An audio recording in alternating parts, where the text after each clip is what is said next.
Assalamu alaikum wa rahmatullahi wa barakatuh. Was Islam spread by the sword? How can Islam be called the religion of peace when it was spread by the sword? It's a common complaint among some non-Muslims that Islam wouldn't have millions of adherents all over the world if it hadn't been spread by the use of force. I have some logical and reasonable points that will make it clear. Islam means peace.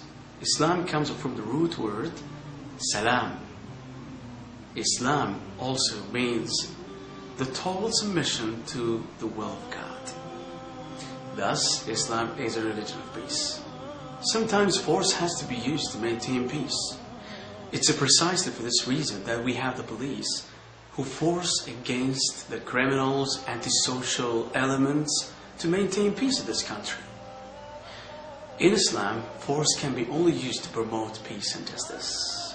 The best reply to the misconception that Islam is spread by the sword is given by the noted historian Daily Shay in the book Islam at the Crossroad. History makes it clear, however, that the legend fanatical Muslims sweeping through the world and forcing Islam at the point of the sword upon conquered races is one of the most fantastically absurd myths that historians have ever repeated. Muslims ruled Spain for about 80 years. The Muslims in Spain never used the sword to force the people to convert to Islam. Later, the Christian Crusaders came to Spain and wiped out the Muslims. There wasn't a single Muslim in Spain who could openly give the adhan, that is the call for prayers. Muslims were the lords of Arabia for 1,400 years. For a few years the British ruled, and for a few years the French ruled. Overall, the Muslims ruled Arabia for 1,400 years. Yet today, there are 14 million Arabs who are Coptic Christian. If Muslims had used the sword, there wouldn't have been a single Arab who would have remained Christian. The Muslims ruled India for about 1,000 years.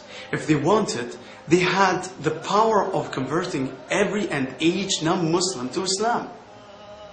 Today, more than 80% of the population of India are non-Muslims. And they are bearing witness that Islam is not spread by the sword. Indonesia is a country that has the maximum number of Muslims in the world. The majority of people in Indonesia, Malaysia may want to ask, which Muslim army went to Indonesia and Malaysia to force the people to convert to Islam? What did Thomas Carlyle say? The sword, indeed. But where will you get your sword?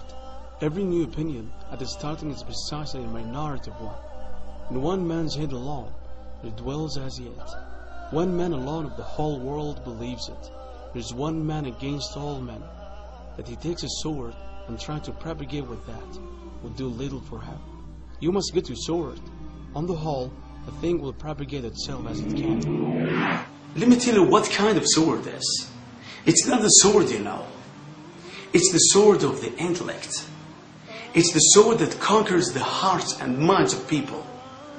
Allah says in Quran, ادع إلى سبيل ربك بالحكمة والموعظة الحسنة وجادلهم بالتي هي أحسن إن ربك هو أعلم بمن ضل عن سبيله وهو أعلم بالمهتدين. Islam is the fastest growing religion in America and Europe. Which sword is forcing people in the West to accept Islam in large numbers? Let's see what the Dr. Joseph said. People who worry that nuclear weapon will one day fall in the hands of the Arabs fail to realize that the Islamic bomb has been dropped already. It fell the day Muhammad was born. I want you to have a look at the statistics of non-Muslims who are converting to Islam every day. Are they converted to Islam by the sword, or are they using their hearts and minds? See you later.